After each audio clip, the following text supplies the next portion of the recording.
trees lining the country lane forced the air into an irregular rhythm that buffeted my eardrum through the Land Rover's open window.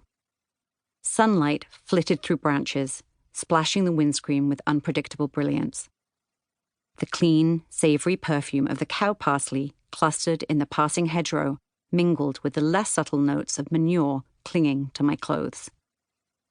Beneath my stocking feet lay my lunch, along with empty syringe casings, odd scraps of paper with medical notes, and less identifiable detritus from our day's farm calls in the Herefordshire countryside.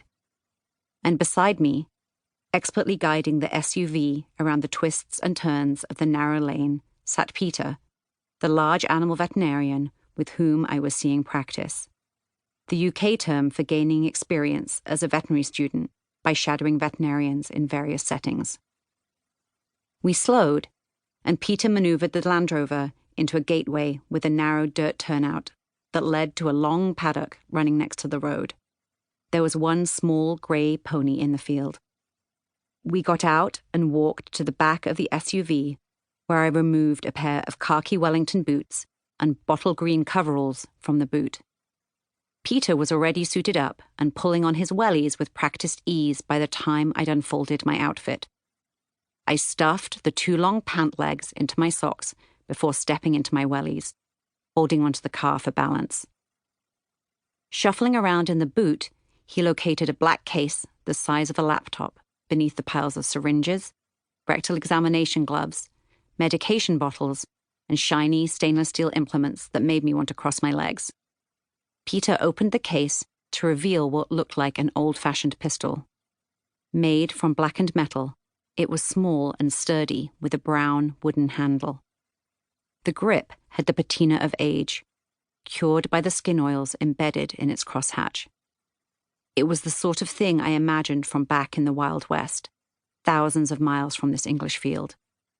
Alongside the gun was a box of ammunition that served one specific purpose. This was a single-shot pistol, and I was about to shoot my first horse. I had been volunteering at the small animal clinic in the veterinary practice that Peter co-owned since I was 14, when my determination to become a vet had driven me to make weekly visits to observe Peter's small animal partner, George, conducting his evening surgery. The practice was a 10-minute walk from my childhood home in Hereford, a small cathedral city nestled on the Welsh border.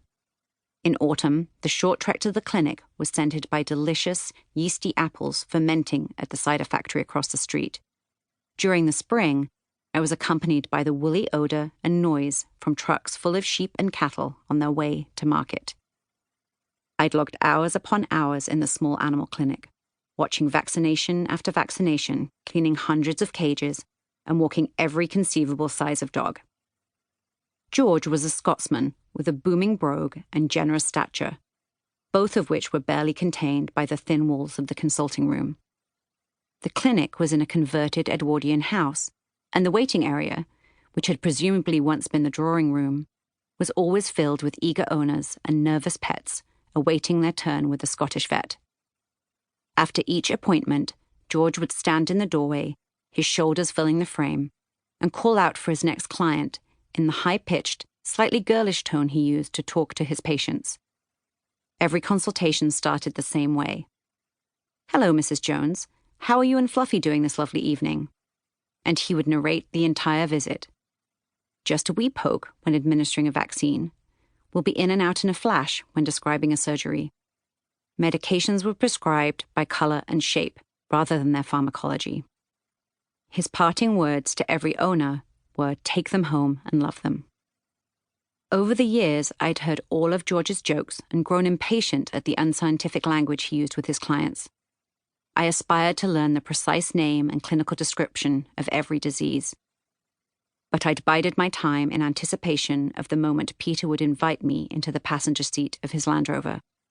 And finally, after 4 years of formal veterinary education, I had graduated from my unobtrusive corner of the exam room to the passenger seat, ready to visit horses, cows, sheep, and any other beast too big or messy to fit into a consulting room. Now it was my turn to entertain high school volunteers in the kennel room with tales of calving successes, hoof trimming, and caesarean sections. The same stories I had once listened to with rapt, jealous attention.